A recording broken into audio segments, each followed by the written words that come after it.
Mucho antes de que México escuchara hablar de guerras abiertas entre cárteles, de convoyes armados y de capos convertidos en figuras mediáticas, ya existía un hombre que entendía el negocio desde otro ángulo. No buscaba fama, no buscaba ser temido públicamente y, sobre todo, no buscaba llamar la atención del Estado.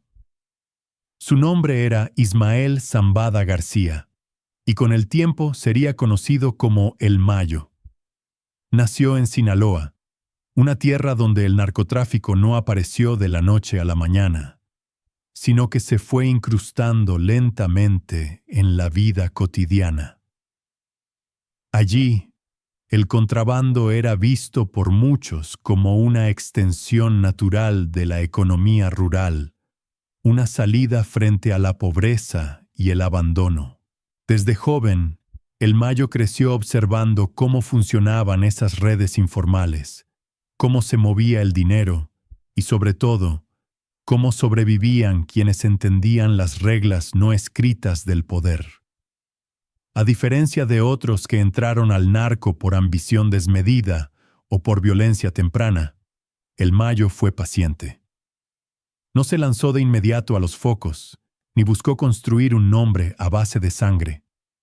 Aprendió escuchando, observando y entendiendo algo que pocos comprendían en ese momento. En ese mundo, el verdadero poder no siempre pertenece al más violento, sino al más constante. Durante sus primeros años, se convirtió en operador, intermediario y enlace. No era el rostro visible, pero sí la pieza que conectaba rutas, personas y acuerdos. Mientras otros cometían errores por exceso de confianza, él se movía con discreción, evitando conflictos innecesarios y manteniendo relaciones que le permitieran crecer sin exponerse. Esa mentalidad marcó su camino. El Mayo entendió que cada bala disparada sin necesidad era una puerta abierta para el gobierno y que cada exhibición pública de poder acortaba la vida de quien la protagonizaba. Por eso, desde el inicio, su estrategia fue clara: controlar sin imponerse, mandar sin mostrarse y sobrevivir donde otros caían. Con el tiempo, su influencia dentro del cártel de Sinaloa comenzó a consolidarse.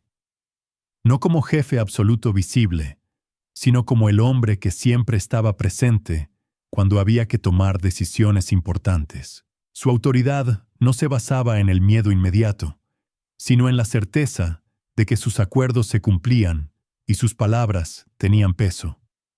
Mientras muchos buscaban construir leyendas personales, el Mayo construía estructura. Mientras otros soñaban con ser temidos, él prefería ser necesario. Esa diferencia, aparentemente sutil, fue la que le permitió mantenerse cuando otros desaparecieron. En su mundo, la paciencia era un arma y el bajo perfil, un escudo. También entendió que el territorio no se controlaba solo con hombres armados, sino con información. Saber quién habla, quién calla, quién debe favores y quién está listo para traicionar. En esas redes, la lealtad era frágil y la reputación se sostenía por resultados, no por discursos. El Mayo supo moverse entre acuerdos, silencios y advertencias sin dejar rastros visibles. Así, sin corridos propios ni exhibiciones ostentosas, Ismael Zambada comenzó a convertirse en una figura central del narcotráfico mexicano, no como símbolo del caos, sino como arquitecto de un equilibrio criminal. Un equilibrio silencioso, frágil y profundamente peligroso. Ese fue el origen del hombre que, años después, vería caer a quienes eligieron el camino opuesto. Porque en el narco, el silencio puede ser más letal y más duradero que cualquier guerra abierta. En esa etapa inicial, el Mayo no era todavía el nombre que repetían los reportes de seguridad. Era para muchos el hombre confiable, el que sabía resolver sin encender incendios, Prefería reuniones breves, mensajes indirectos y rutas que cambiaran antes de volverse costumbre. Si un camino se calentaba, no insistía, lo soltaba. Si un aliado se volvía un riesgo, lo apartaba. Su lógica era simple. El negocio continúa, pero la exposición mata. Esa misma lógica se reflejaba en su vida personal. Aun cuando el dinero comenzó a fluir, evitó convertir su entorno en un espectáculo.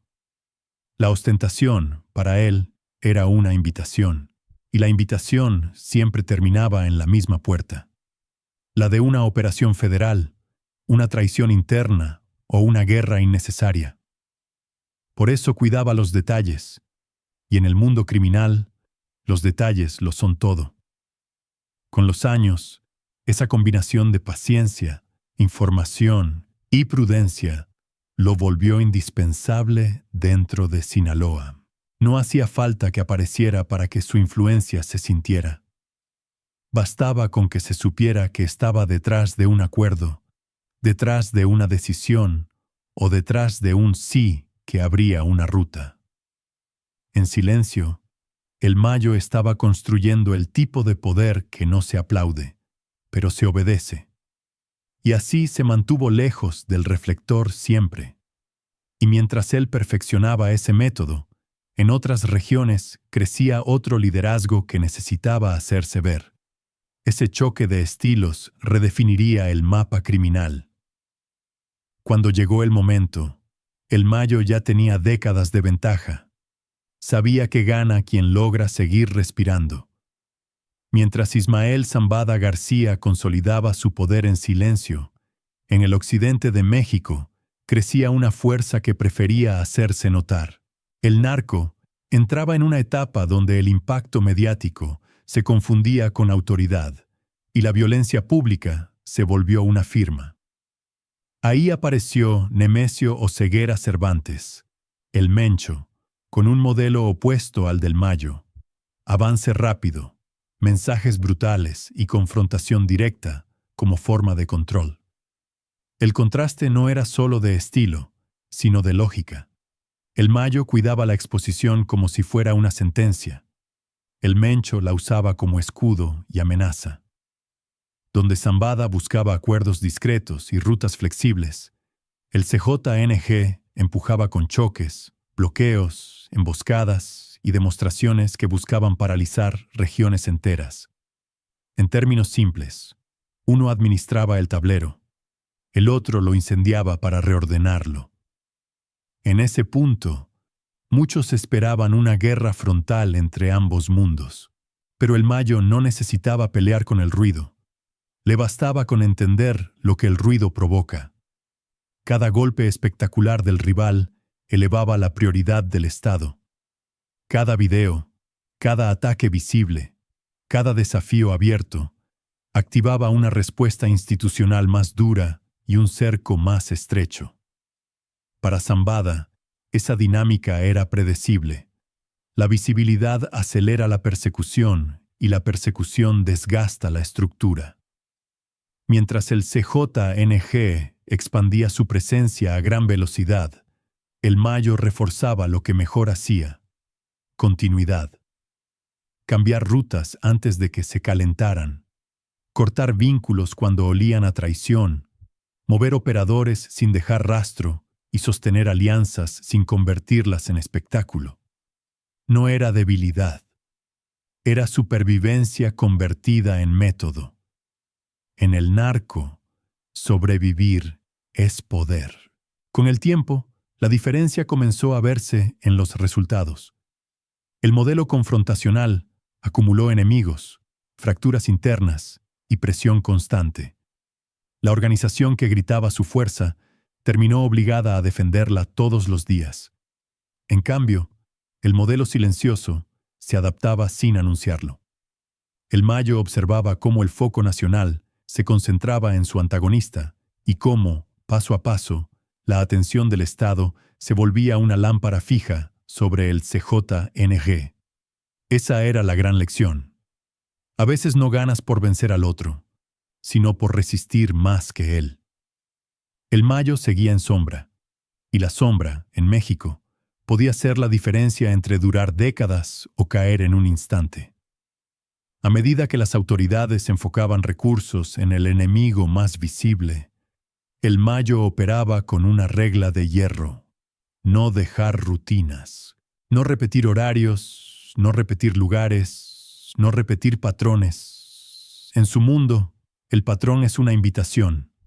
Su poder se medía en estabilidad, gente que cobraba, rutas que fluían, acuerdos que se cumplían, y cuando algo amenazaba ese equilibrio, se corregía sin ruido, con reemplazos silenciosos y decisiones frías. El Mencho, por el contrario, necesitaba demostrar presencia para sostener el miedo. Su organización crecía en plazas disputadas, imponiendo disciplina y castigo. Esa fórmula funciona rápido, pero también genera desgaste. Requiere más hombres, más armas, más comunicación, más logística y, sobre todo, más exposición. Con cada escalada, el Estado aprendía, ajustaba y ampliaba su inteligencia. El tablero se volvió una carrera entre expansión y vigilancia. En esa carrera, el Mayo parecía moverse lento, pero avanzaba seguro. Entendía que el negocio no es un golpe, sino una cadena. Producción, transporte, protección, lavado, alianzas. Si una parte falla, se cambia. Si una ruta cae, se abre otra. Si un aliado estorba, se aísla. Esa flexibilidad convirtió a su red en un organismo que podía perder piezas sin colapsar. En cambio, el modelo del choque directo se parecía a una torre, alta, visible y difícil de ocultar. Por eso, cuando la presión creció sobre el rival y comenzaron a acumularse golpes, el Mayo no tuvo que hacer nada heroico, solo esperar. Ver cómo el peso del foco público, la traición interna y la guerra constante iban cerrando el margen, y entender que, al final, el sistema suele derribar primero a quien se convierte en símbolo. Así se fue construyendo la idea central de esta historia. El Mayo no ganó por ser más fuerte en armas, sino por dominar el arte de la permanencia. Mientras su antagonista se convertía en el rostro de la confrontación, Zambada seguía siendo una sombra que operaba sin necesidad de aplausos. Y esa sombra, en un país donde la atención mata, podía durar más que cualquier grito. Y sin embargo, esa permanencia no significaba paz, significaba administración del riesgo. Porque cuando un actor como el Mencho cae o se debilita, el vacío se vuelve disputa. Células que compiten, aliados que cambian de bando, territorios que se recalientan. El Mayo lo sabía, y por eso su mirada no era triunfalista, era preventiva. Preparar relevos, reforzar contactos, blindar flujos, anticipar traiciones. En el narco, el verdadero final no es la captura o la muerte de un líder, es el desorden que queda después. Y ahí es donde se mide quién entendía el juego. El que buscó el impacto inmediato o el que apostó por durar. Esa es la razón por la que, cuando el país mira hacia la figura más ruidosa, el Mayo permanece fuera de cuadro. No porque sea invisible, sino porque convirtió la invisibilidad en doctrina. Y mientras el otro modelo se consume defendiendo su propia leyenda, él sigue moviendo piezas con la calma de quien entiende que la historia no la escriben los que gritan, sino los que permanecen. Lo que viene después no será una celebración, sino una reconfiguración. Y el Mayo, desde la sombra, ya está contando los movimientos. Cuando el país miró hacia las figuras más ruidosas, el Mayo permaneció fuera de cuadro. No porque estuviera ausente, sino porque construyó un poder que no exigía pantalla. En un mundo que termina quemando a quien se hace ícono, su estrategia fue volverse sombra, administrar riesgo, evitar rutinas, rotar operadores y dejar solo el rastro indispensable. Tras la etapa de choque abierto y la presión creciente contra el modelo más visible, el mapa no se ordena, se fragmenta. Los vacíos atraen ambición, y la ambición dispara traiciones. En ese escenario, el Mayo entiende que el verdadero peligro no es un rival con un nombre, sino una cadena de células buscando legitimarse con sangre. Por eso su lógica no es festejar caídas, sino blindar continuidad, asegurar rutas, contener disputas y evitar que el caos se vuelva incendio total. La diferencia entre sobrevivir y gobernar, para él, está en el tiempo. El tiempo revela quién tiene estructura y quién solo tiene espectáculo. El que depende de la demostración constante termina atrapado defendiendo su propia leyenda. El que depende de acuerdos puede reacomodarse sin anunciarlo.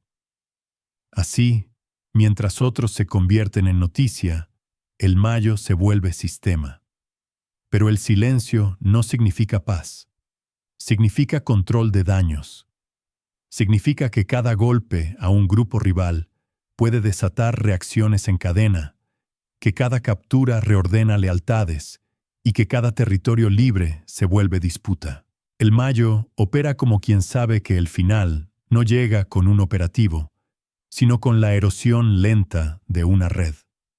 Por eso apuesta por reducir exposición, minimizar frentes y sostener alianzas por conveniencia, no por orgullo.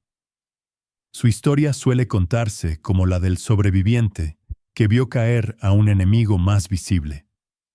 Pero la pregunta real es otra. ¿Qué sucede cuando el último gran operador deja de sostener el equilibrio?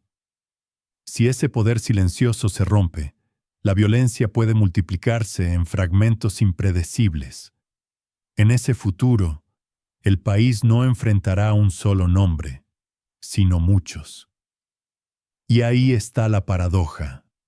El hombre que evitó el reflector termina siendo clave precisamente porque nunca quiso ser símbolo.